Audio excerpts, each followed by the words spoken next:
let's start with the fact that a lot of these teams are bringing upgrades to Imola, and that Imola is a entirely different circuit and racetrack compared to what we're going to see this weekend in Monaco.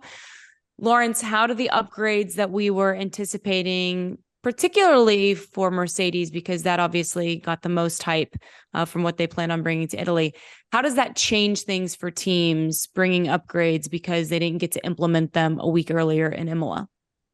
It depends. So teams tend to bring two different types of upgrades to cars. There's pure performance upgrades, which have been put in the wind tunnel and are just adding downforce usually to the car or solving other issues with the car. And then you have track-specific upgrades, which are what they say on the tin. They are designed to work in the certain track, or a certain track that is coming up next. So Monza is a very obvious example of that. You get very skinny rear wings on the cars, and that's to shed the downforce and increase top speed because we have so many straights there.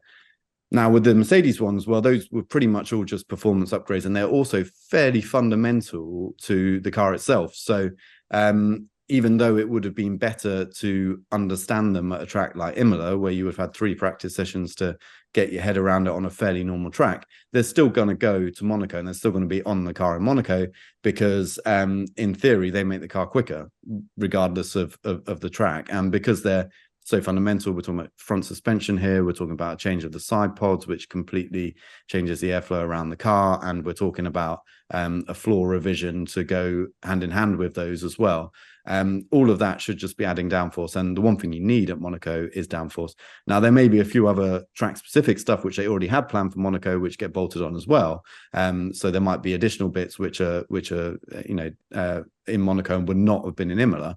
But the big upgrade that we've been talking about for weeks and weeks and weeks, and will it sort Mercedes out and allow them to close the gap to Red Bull a little bit, those will all be there. So a lot of it will just depend on the teams and what they have planned at those races. But anything that is a pure performance upgrade, a big step planned in the progression of a car, will still exist. If it was going to be in Imola, it will still be in Monaco. Ferrari was anticipating bringing a few upgrades to Imola. Was that correct? I think so.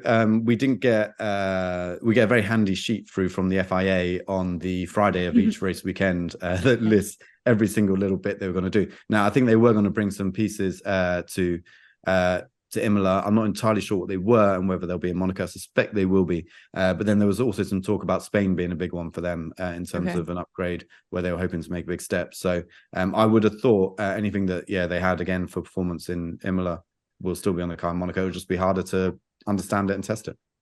I asked because this is obviously Charles Leclerc's home race. Ferrari fans probably want to forget, but if you don't remember last year, the Monaco Grand Prix was pretty heartbreaking for Charles Leclerc and Ferrari in general. Nate, he didn't get to right the wrongs from Miami and Imola, so he's had to wait these 2 weeks. I don't know if you are able to just move past it, or if you're just sitting there for 2 weeks thinking and going back and watching film and rehashing every mistake that was made. How would you believe Charles Leclerc is entering into his home race, and what are the expectations you have for him?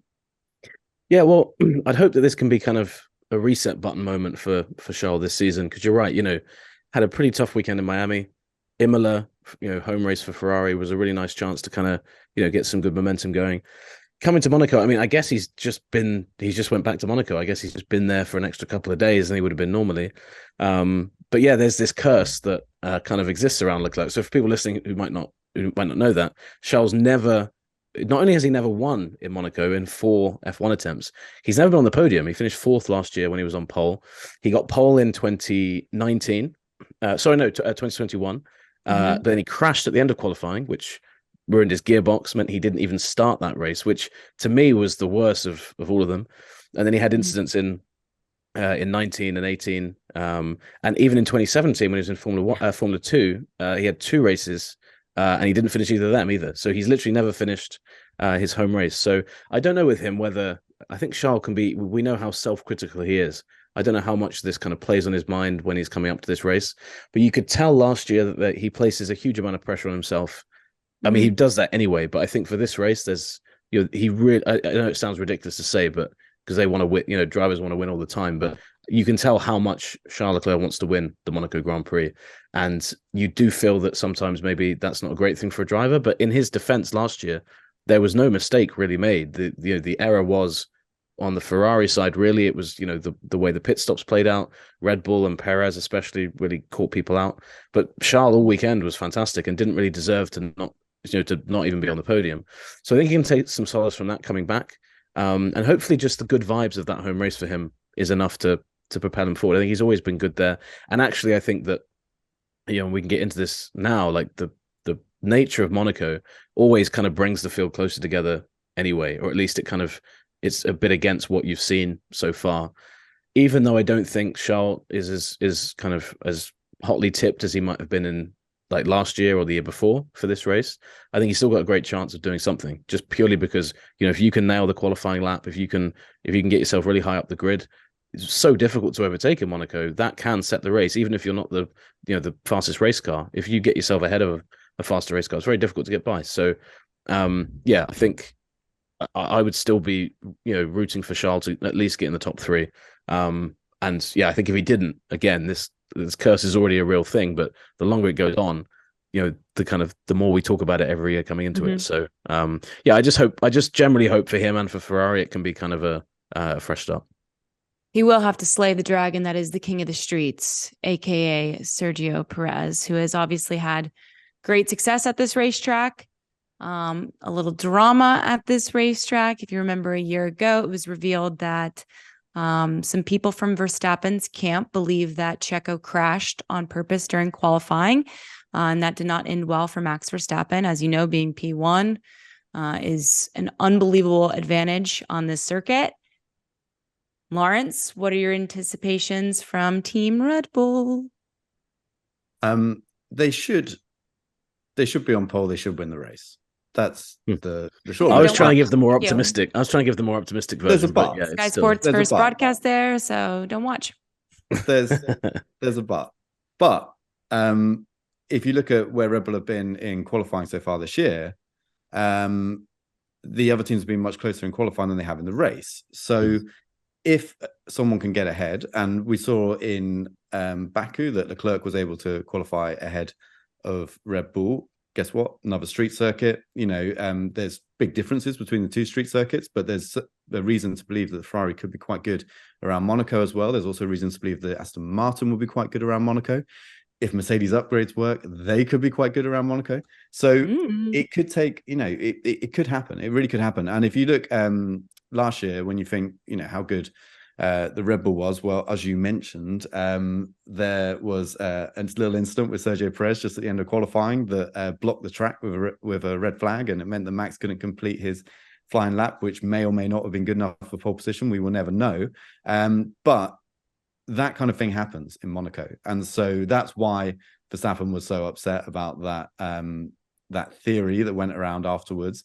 Some people, the Dutch media, seemed fairly convinced that Perez admitted that he crashed on purpose to Red Bull. Perez flat out denied that when he was asked that question by a number of us in Abu Dhabi after it all kicked off following the Brazilian Grand Prix, when we found out that Verstappen was holding this grudge, or appeared to be holding this grudge.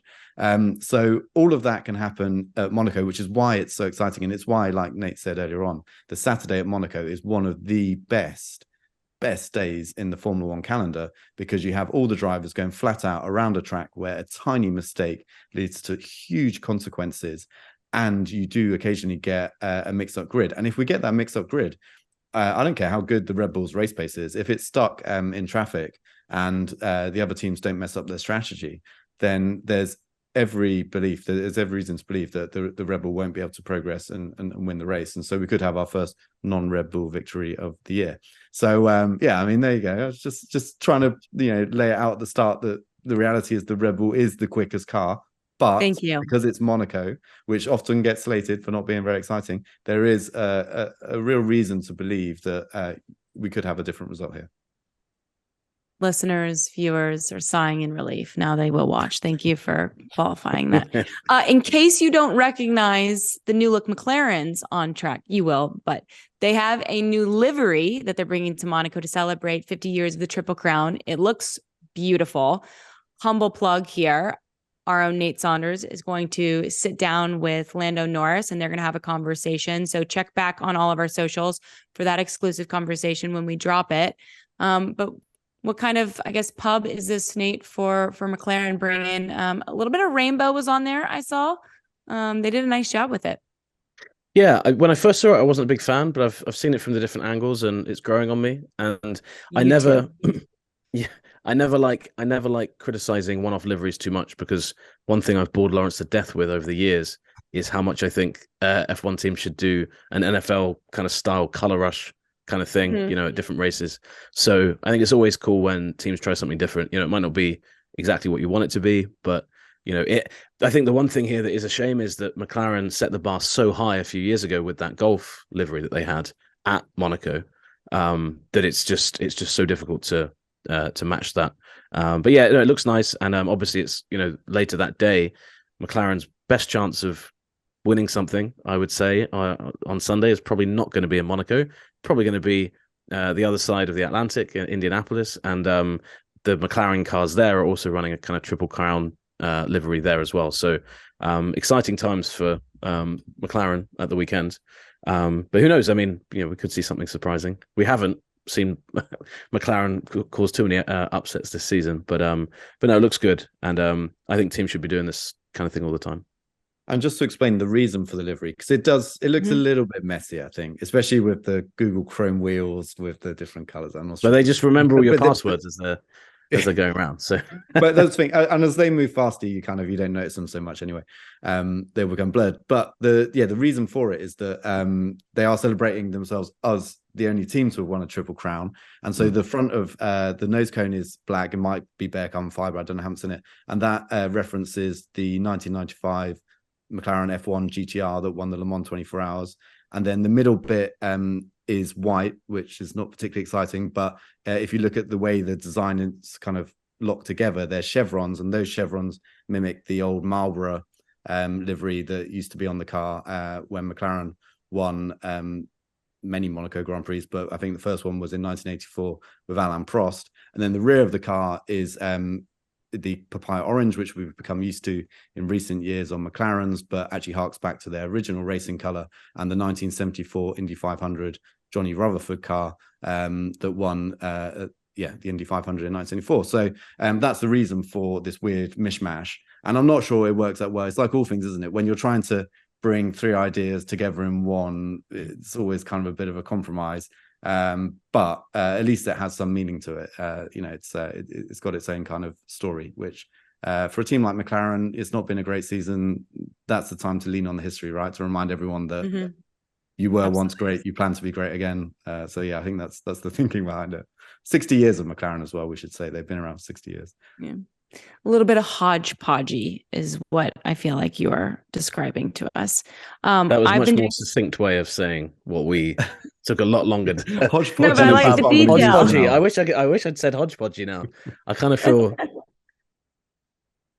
Yeah, I know. They gave us a sit down, Unlapped, a sit down with Lando Norris, and then both of them are just like, the livery's not great.